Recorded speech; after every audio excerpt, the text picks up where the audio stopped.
वज़ीर-ए-आज़म शहबाज शरीफ द कायद हिज़्ब इख्तिलाफ पे हैस 2 वारी द तहरीक इंसाफ बानी ता द मुज़ाकिरातु बलने वर्कड़ी वा खुद PTI बानी द खबरों तजवीज़ मुस्तरद करे वो द शहबाज शरीफ द खबरों द तजवीज़ मकसद द मईशत ख कवल लपारा वो द दिफा वज़ीर ख्वाजा आसिफ ट्वीट पैगाम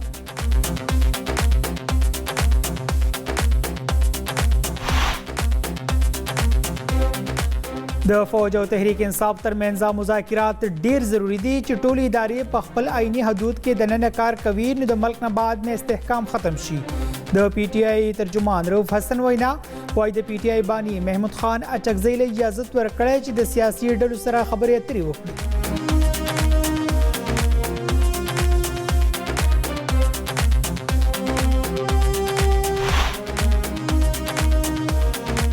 پاتم ستمبر با په هر حال کې جلسه کولای شي ماته چې کومې ذمہواری میلاو شي هغه به سر ته رسوم د جلسې په وار ځنډولو سره PTI ته زیان رسیږي د PTI رهنما شیر افضل مروت وینا وای د PTI بانی د رهایی او منډیټ واپسې تحریک چلولو فیصله شوه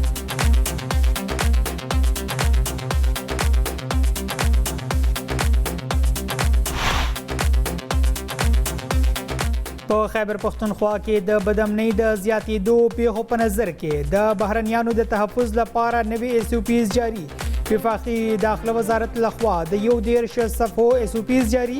صوبایي حکومت ته د مختلفو ګامونو پورته کولو هدایات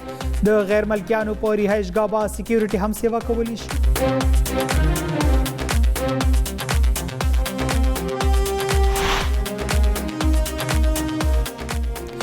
د خیبر پختونخوا حکومت د صوبایي کابینې نه د وزیر اعلی د سماجی بهبود صلاحکار مشال یوسفزئی لري کړي گورنر فیصل کریم کونډي وای د مشال یوسفزئی ډي نوټیفای کولو سمري حواله سره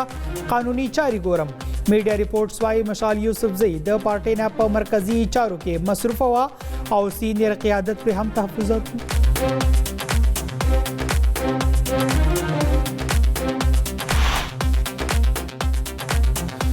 او د خیبر پختونخوا په قبایلی سیمو کې د باران امکان دیر چترال سوات کوهستان ملاکنډ باجوړ شانګلا بټګرام بونیر کوهاټ باجوړ پیښور او مردان کې هم د باران امکان څرګند شوی